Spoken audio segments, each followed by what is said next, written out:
அண்மையில் இந்தியாவின் 35வது வெளியுறவுச் செயலாளராக நியமிக்கப்பட்டவர் விக்ரம் மிஸ்ரி.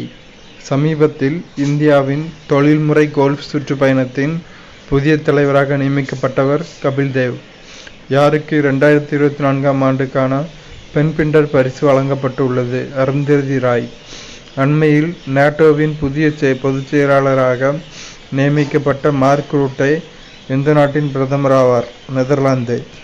சமீபத்தில் 18வது மக்களவையின் அவைத்தலைவராக தேர்ந்தெடுக்கப்பட்டவர் ஓம் பிர்லா. 2024 புள்ளியியல் நாளுக்கான கருப்பொருள் use of data for decision making. அமோஃப்ரே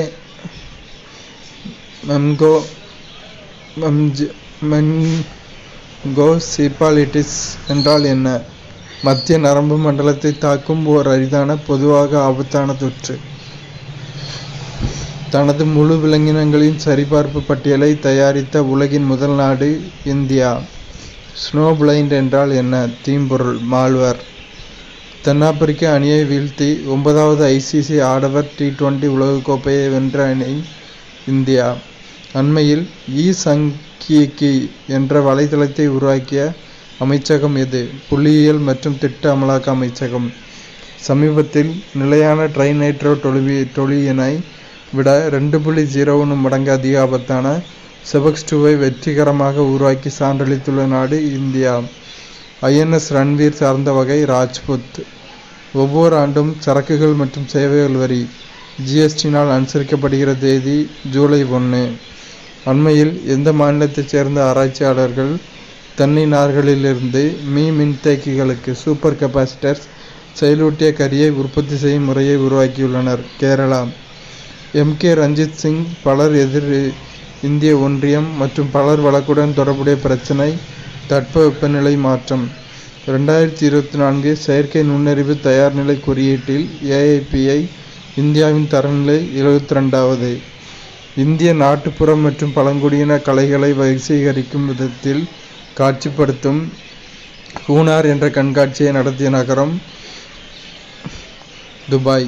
சமீபத்தில் தனது மாநில பள்ளி பாடத்திட்டத்தில் அவசர நிலை பற்றிய அத்தியாயத்தை சேர்ப்பதாக அறிவித்த மாநில அரசு மத்திய பிரதேசம். அண்மையில் முதலமைச்சர் மஜி லட்கி பகின் என்ற திட்டத்தை அறிமுகப்படுத்திய மாநில அரசு மகாராஷ்டிரா. சமீபத்தில் நிதியியல் நடவடிக்கை பணிக்குழு FATF கூட்டம் நடைபெற்ற இடம் சிங்கப்பூர். GSAT-20 செயற்கைக்கோளின் முதன்மை நோக்கம் தகவல் தொடர்பு. அண்மையில் மினிரத்ன அந்தஸ்தை பெற்ற மத்திய மின்னணு நிறுவனம் CEL சார்ந்த அமைச்சகம் அறிவியல் மற்றும் தொழில்நுட்ப அமைச்சகம். அண்மையில் ரயில்வே பாதுகாப்பு படை RPF அறிமுகப்படுத்திய சங்கியான் செயலியின் முதன்மை நோக்கம் குற்றவியல் சட்டங்கள் பற்றிய தகவல்களை RPF பணியாளர்களுக்கு கற்பித்தல். அனைவருக்கும் ஆரோக்கியத்தை உறுதி செய்வதற்காக சமீபத்தில் மெய்நிகர் NQAS மதிப்பீடு மற்றும் தள உணவு உரிம முயற்சியை தொடங்கியுள்ள அமைச்சகம் சுகாதாரம் மற்றும் குடும்ப நல அமைச்சகம். சமீபத்தில் ஈராண்டுக்கு ஒருமுறை நடைபெறும் ரிம் ஆஃப் தி பசிபிக் பயிற்சியின் 29வது பதிப்பு நடைபெற்ற இடம் ஹவாய், அமெரிக்கா. கேசவர் திருக்கோவில் அமைந்துள்ள மாநிலம் கர்நாடகா. அண்மையில் இந்தியாவின் எந்த ஏரியில் 10 மெகாவாட் திறன் கொண்ட தனது முதலாவது மிதக்கும் சூரிய ஆற்றல் மின் உற்பத்தி ஆலையை மத்திய ரயில்வே நிறுவனம் திறந்து வைத்தது? இகத்புரி ஏரி. உத்தரப்பிரதேச மாநிலத்தின் எந்த மாவட்டம் கத்திகளி நகரம் என்று அழைக்கப்படுகிறது? ராம்பூர். காண்டாமிருகங்களை பாதுகாப்பதற்காக ரைசோடோப் என்ற திட்டத்தை தொடங்கியுள்ள நாடு தென்னாப்பிரிக்கா. சமீபத்தில் இமயமலை பகுதிகளில் அயனமண்டல மின்னலை கொண்ட அமைப்பு NASA. பாலூட்டி விலங்கான பெருநில மலையாட்டின் காரணமாக அண்மை செய்திகளில் இடம்பெற்ற ரைமோனோ தேசிய பூங்கா அமைந்துள்ள மாநிலம் அஸ்ஸாம். ஸ்டெரிபோபஸ் வங்காளா என்பது சார்ந்த இனம் சிலந்தி. நாசாவின் ஜூனோ புரோப் என்ற விண்கலம் எந்த கோளை சுற்றி வந்து ஆய்வு செய்வதற்காக வடிவமைக்கப்பட்டது? வியாழன். அண்மையில் ஹைஸ்பீட் எக்ஸ்பேண்டபிள் ஏரியல் டார்கெட் ABHS-இன் 6 தொடர்ச்சியான மேம்பாட்டு சோதனைகளை வெற்றிகரமாக முடித்த அமைப்பு DRDO.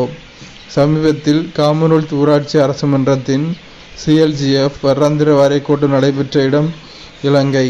அண்மையில் மகாராஷ்டிராவின் எந்த புலிகள் காப்பகத்தில் காட்டுத்தீயை முன்கூட்டியே கண்டறிவதற்கான மேம்பட்ட செயற்கை நுண்ணறிவு AI அமைப்பு அறிமுகப்படுத்தப்பட்டது.